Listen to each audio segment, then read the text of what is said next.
Welcome back. We're joined in the studio with the producers of this new film, State of Mind. It's a documentary available from InfoWarsStore.com. It's pre-booking now. We'll have an exclusive on it for the first few months. It looks like a great documentary.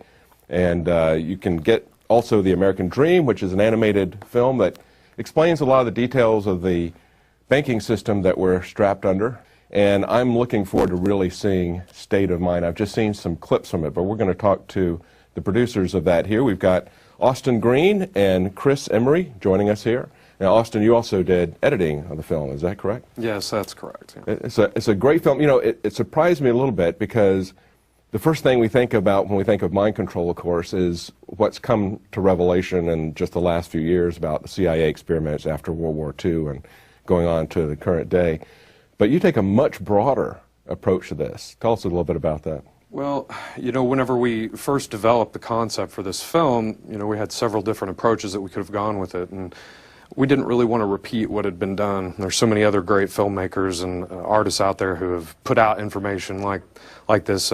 Scott Noble created a film called Human Resources, which you know, heavily influenced us and you know, the approach to this film. But you know, we really wanted to take a broader approach and show how it all ties many areas together that create a, you know, a matrix of control. It's not, you know, one thing is controlling us or this thing is controlling us. It's putting all of these pieces together that create the framework that they control us. Yeah, you focus quite a lot on education, and that's something that really got my interest because my wife had a master's degree in education. I remember when she was in school, she brought home B.F. Skinner's book, Beyond Freedom and Dignity. And I looked at it as like, it's about time somebody complains about the schools. Yeah, I had gone through the government schools, and that was my taste. She says, no, you don't understand. He's talking about how to do this. And so that was my epiphany at that moment, seeing B.F. Skinner's book. And so we resolved that we were not going to put our kids through that system. And but this is something that's been planned for a very long time. As a matter of fact, you go back all the way to Machiavelli, right? Yeah, I mean, the systems of control go back thousands of years, but Machiavelli was an interesting character that, you know, really kind of crystallized how they were going to go about controlling the masses of people because, you know, at that time, you know, they didn't have gigantic armies or security forces, and so they had to rely more on psychological manipulation to keep the masses happy because, you know, as we all know from the French Revolution, you know, if you don't keep a handle on that, the people will rise up against you eventually. Oh, yeah, yeah. Yeah, you talk about the emperor having no clothes. I mean, the clothes were a big part of the control that they exercised over people, having those special accoutrements.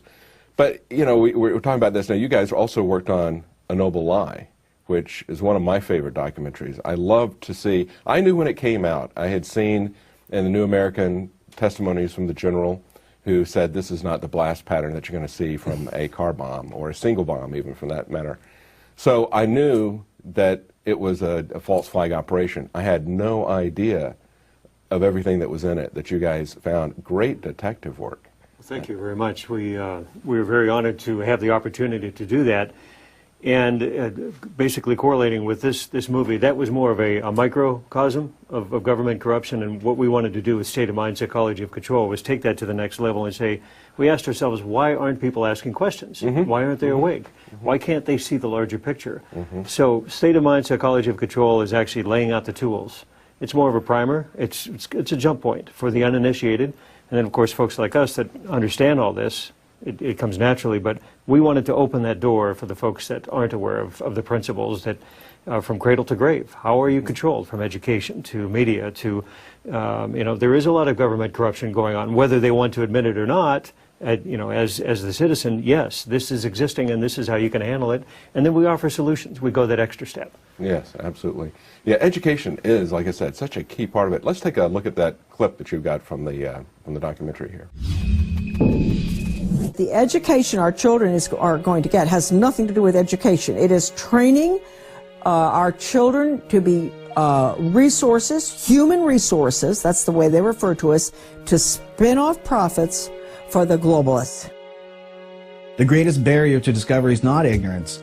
It's the illusion of knowledge, and that's what the 15,000 hours in compulsory schooling really entrains and conditions into us, is that you've been told this story of the people in South America, And so you think you know about it. And it's not until later in life when you might come across more information about conquistadors and how Jesuits infiltrated all the religious systems and took all the riches out and basically harvested this whole area. This is an example of plunder in South America that went on for hundreds of years. So until you have this other piece of information to bring this into focus, you think that what you were taught in public schooling during that 15,000 hours is really what's going on.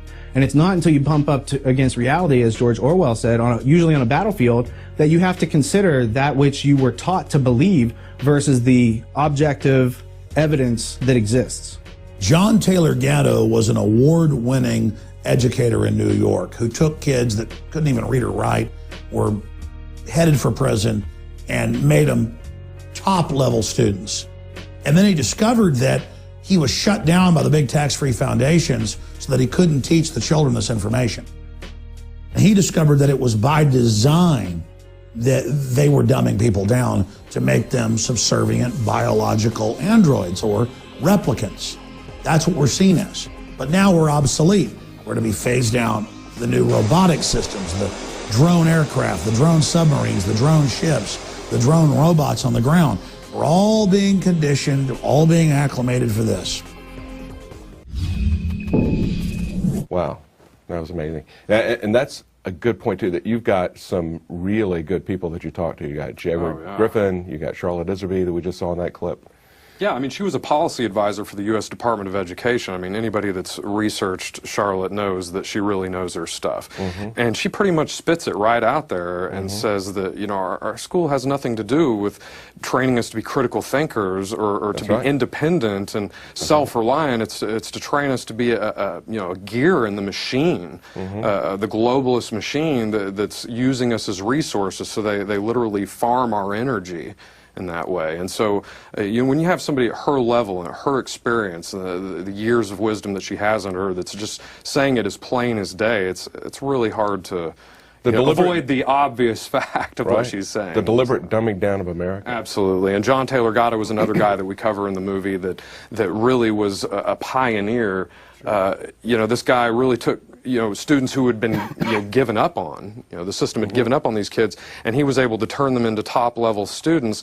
And really, at one point, he realized the hypocrisy of the system, that they didn't want him to actually train these kids to be intelligent, critical thinkers. We want to keep people dumbed down to a certain degree so they're more subordinative to control. He was Teacher of the Year for 2 years running, and they really came up to him. That's right. And he famously resigned his position in the Wall Street Journal, laying out all of the steps and what he found out since he started teaching, the corruption and just the lack of the basic foundation of respect for the children, empowering them to think versus actually suppressing their thinking. And the underground education and the history of that, Tragedy and Hope, Richard Grove, Lisa Arbuchesky, excellent writers, researchers, producer with the film. Lisa did the voiceover. They got to know Mr. Gatto on a personal level and really studied his work. It's phenomenal. It's an incredible body of work. Can you imagine of having him and Charlotte Iserby and like-minded individuals running our education system in the U.S. today? It would be phenomenal, one of the best in the world. Well, people, it's not just education. It's so many different institutions we have. People think that the public thinks that it has one function, when in reality, it has a very different function. Exactly. And that's never been more true of any institution than government schools. Absolutely. I mean, I grew up in government schools, as most children did, and you're basically it's repetitive to train for these tests that are just about regurgitating useless facts. There are no classes in critical thinking and really being creative, and ultimately this country was founded on people being very creative and self-reliant, and slowly but surely the education system that we have has bred that out of us to where now you have an epidemic of adults living with their parents well into their 40s in some cases, because they are not given the basic skill set necessary to go out into the world and be a creative, positive force for humanity. And now they're sitting at home playing video games. That's right. Yeah, we see, somebody famously said that education is not filling a bucket, but it's lighting a fire.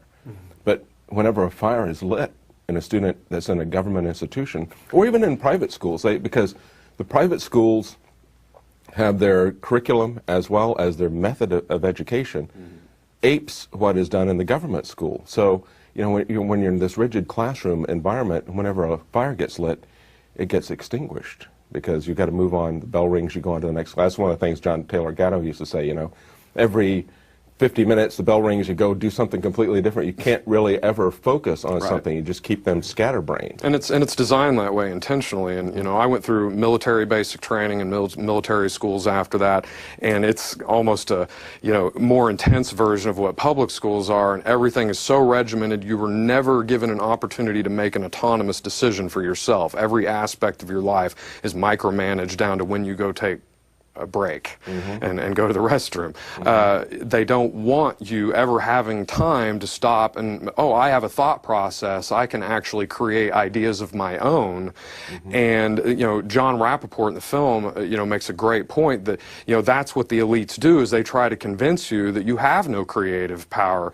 That way you look to them to be the creative influence in your life and to provide the answers of how you're supposed to live your life. So when you go back and you look at the origins of mind control, and you look at the things that have been done for centuries, and especially, like I said, education we're talking about, it's so pervasive, so broadly applied, such a substrate of our civilization. But you also now talk about the more focused, more modern, more technological aspects of mind control, like Operation Paperclip. And we've got a clip of that we can show right now. Everybody around the State Department visa requirements get them into the country. Everybody knows about the race at the end of World War II to get Nazi scientists. The Russians wanted them, the United States and England wanted them. And the United States and England got most of them because the Nazis didn't want to go to the Soviet Union, another authoritarian system. They wanted to go to a, quote, freer system. And like an infection, they came to England, Canada, and the United States. And it wasn't just over NASA and rocketry with Wernher von Braun and Goddard and others. It was tens of thousands in mind control and torture and military science and surveillance. And the CIA got modeled to a great extent off of the Gestapo. And so we see really the evil of the Nazis being transplanted back to the United States and England, where the eugenics philosophy that they had embraced had originally sprung. The Office of Strategic Services, the precursor of the CIA, under the direction of William Wild Bill Donovan and Allen Dulles, recruited Nazi scientists and aided their importation into America. Among them were rocket scientist Wernher von Braun and the aeronautical physician Hubertus Strughold. The problem that the United States was facing was there was all these German scientists who were kind of in the wind, loose, wasn't clear where they were going to end up. And the French, the British, the Russians, and the Americans were all trying to recruit them. The Germans had developed lots of different advanced weapons. And they'd also done a lot of experimentation on human beings in the concentration camps. So they had a lot of medical data that we didn't have. They had, of course, the rocket scientists and the airplane scientists and all the rest of it. And Paperclip was our version of going into Europe and finding these guys and bringing them to the United States to work. Wow. So now it's very focused, very technological aspect of this. And a lot of people may have heard of Operation Paperclip, but I think the majority of people haven't. I mean, the aha moment for me was reading the Frank Olson book, A Terrible Mistake, where he was talking about, he was talking about his involvement with the CIA mind control experiments and biological testing. He felt that had been a terrible mistake. That's one of the last things he said before he died. Well, it was important that we put this aspect of mind control in the film, even though it doesn't deal directly with, how it's influencing society, directly in that way. What it shows is the level of research and money and time and energy that our government is putting into really focusing down on how to control us. It shows what their agenda is and what their motivations are, because if control wasn't on their agenda, wasn't a part of their plan, they wouldn't be putting all this time, research, resource and energy, and then going to such great lengths to cover it up after the fact. We go into the False Memory Syndrome Foundation in the film, where basically all these MK doctors get on a board and they all come together and basically say all these patients of, mind control, victims of mind control, all these memories that they have are false memories that, were implanted by their therapists and things like this. And so, it just kind of shows that not only are they doing all this research and putting all of their resources into it to get more information out about us, get more data that they can use to figure out how to control us better, they're going to great lengths to cover it up. And so, any person with, a critical mind that looks at the objective facts of that can tell that our governments have a very precise agenda of control. Yeah, I think it's going to really, as we were talking about before the interview, when we go over the news and people are coming at it from the perspective, from the background, from the mindset, worldview that's been given to them in the schools and in the mass media, even if we link to the actual government documents to show what's going on, in most cases they'll just reject that because it doesn't fit the paradigm that they've been living under. Absolutely. And I think the thing that really changes people's minds is when they have a documentary that really lays this out historically, and you start from the Middle Ages with Machiavelli essentially and bring it forward and show how there's been a deliberate effort to control the population. And these techniques have been, up to this point, broad and somewhat crude, but they're getting more and more refined, and they can really focus that down to at an individual level. But there's a broader agenda as well, too. Absolutely. Right? Speak to that. Yeah, collectivism, right? I mean, that's the ultimate agenda. What we're looking at, the ironic thing is, and we try to point this out in the movie, is the advance of technology, quantum leaps advance. And it actually can work in our favor because we can actually gather more information, and for the folks that are empowered, that they can use their critical thinking to say, hey, you know what, we can go back and study the historical context.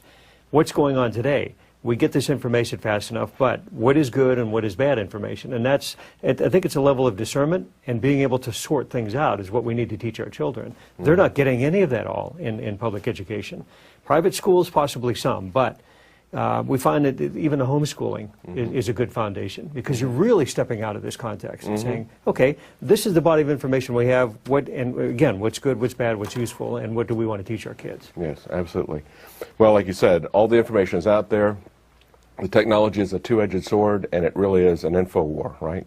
Exactly. And I think a really key fundamental tool in an info war is documentaries like the one you just produced. I'm really excited to see the rest of it. That's State of Mind. As I said, it's available now as a pre-book at the InfoWarsStore.com, and it will be releasing. What's the release date on that? Do you know? I think they're looking at starting to get those out to the customers around the middle part of July, I believe. Yeah. July 17th, okay.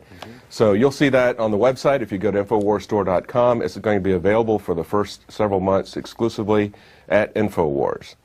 Well, that's it for tonight. We'll be back Monday night, 7 Central, 8 p.m. Eastern.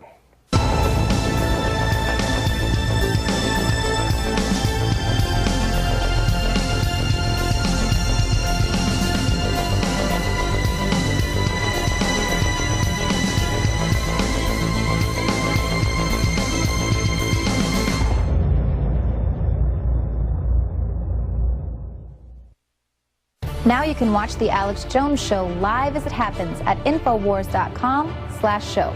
You'll find links to all of our content there and a free 15-day trial for Prison Planet TV.